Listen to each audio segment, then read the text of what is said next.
let me cover the FX panel. This is where I think a lot of the fun really begins. To open it up, all you have to do is hit this FX button and it'll open up this window. The first thing I want to cover is this tuning area. And if it's on bypass, make sure you have it on active to use these features. The three things that I like to use are the octaves, semitones, and cents. Basically what they're doing is the octave is moving things up in octaves, either 2 octaves up or 2 octaves down. The reason why I use this is mostly to hear acoustic bass a little bit better. I can bring it up in a little bit more audible range, and it allows me to figure out the bass notes. And the reason why I would want to do that is sometimes I need those bass notes to really determine what chord that they're thinking of, or the harmony of the song. So let me give you an example. Let me first play you this track without the pitch transposed. And you can bypass it just by hitting this little button up here. So now the pitch is in normal tuning. Let me play you the track. Now let me play you the same section but now up an octave. I can initiate it by hitting this button here.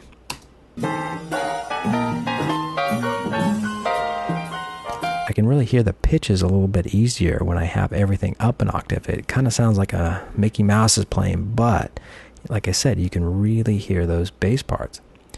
Now let me show you the semitones. Let me move to another track.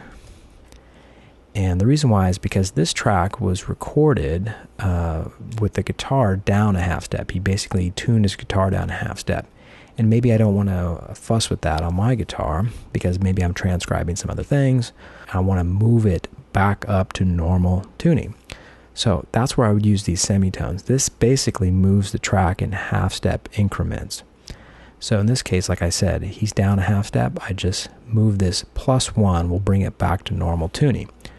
Now let me give you a sample without that correction. Now here it is up a half step. Pretty cool. Now the next thing I want to show you is this sense area. The sense, think of it this way, it's basically making minor pitch adjustments to the track. And for instance, I like a lot of music that was recorded on analog tape, and sometimes when they were mixing or mastering it, the tape didn't always play back at the perfect speed, causing the pitch to shift a little bit. And so this feature allows me to actually get it in perfect tuning. So here's a good thing to try is pull up that song Take It Easy by the Eagles. It's a little bit off, at least on the version that I have, and try getting that thing back into normal tuning using the sense. It's a pretty cool feature. Now let me get into this mono karaoke. This is a pretty fun area. Again, hit active, and you have to make sure this out of phase button is pressed. And basically what it does is it eliminates instruments in this very specific portion of the stereo spectrum. So currently this little slider is dead center, and it's going to eliminate anything dead center in the stereo spectrum. So if I move it, let's say over to the far left, it's going to eliminate everything on the left speaker. And then if I move it over to the far right, it'll eliminate everything in the right speaker. Let's listen to this track again, bypassed. Now with the mono karaoke initiated. You can notice that rhythm guitar part you can hear it much easier, and it's because that rhythm guitar part is panned to the left and the solo was dead center, and it pretty much eliminated the entire solo guitar track. And this is also great for figuring out other instruments. It doesn't have to be guitar, but you can see the value of this little feature. The last thing in the FX panel I want to talk about is the loop feature. If you click on miscellaneous, it'll open up this little area. And basically what this does is we can store the different loops that we create. But first we have to know how to create a loop. Basically what you need to do is click and drag a section that you want looped. And to test it out, you have to make sure that this button over here is pressed so it'll play back or continue looping. Let me show you.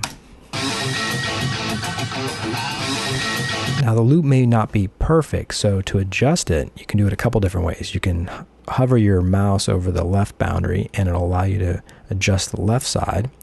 Same thing with the right. If you're in the middle, it'll allow you to move the entire loop left or right.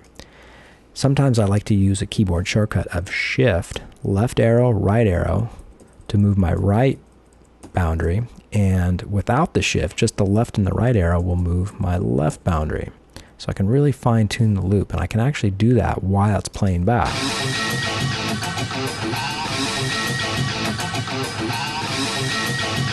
So it's a great way to make sure that you're getting a really good rhythmic loop. Now to store this little guy, you go back into this miscellaneous area, and all you have to do is hit Shift, click, and now that loop is stored. And let's say if I wanted to set up another loop, I just highlight that section, go back into my miscellaneous, and Shift click another empty spot. And now I can recall my loops really quick. Pretty cool. Now I want to talk about the piano roll and the spectrum.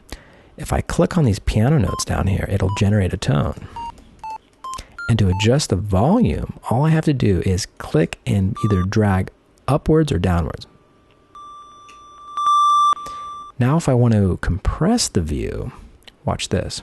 I just click and drag to the center. And now I can see more of the piano in my transcribe window. The next thing I want to show you is the spectrum. And to open that up, you have to go into View and select Show Spectrum. Now I can see my spectrum area, and you can see these little peaks right here. And basically what the spectrum is doing, it's analyzing all the frequencies near this playback marker. What I like to do is I like to select what I want to analyze. For instance, at the very beginning of this song is a chord. Let me play it for you. So I want to figure out the notes in that chord. So I select it, and you can see it changes down here. Now, it's also picking up all these overtones and harmonics. And if you don't know what that is, don't worry too much about it. Here's the best way to use this spectrum is try the notes where we have the highest peaks. So for instance, this B flat and this B and possibly this E flat up here. That's where I try first.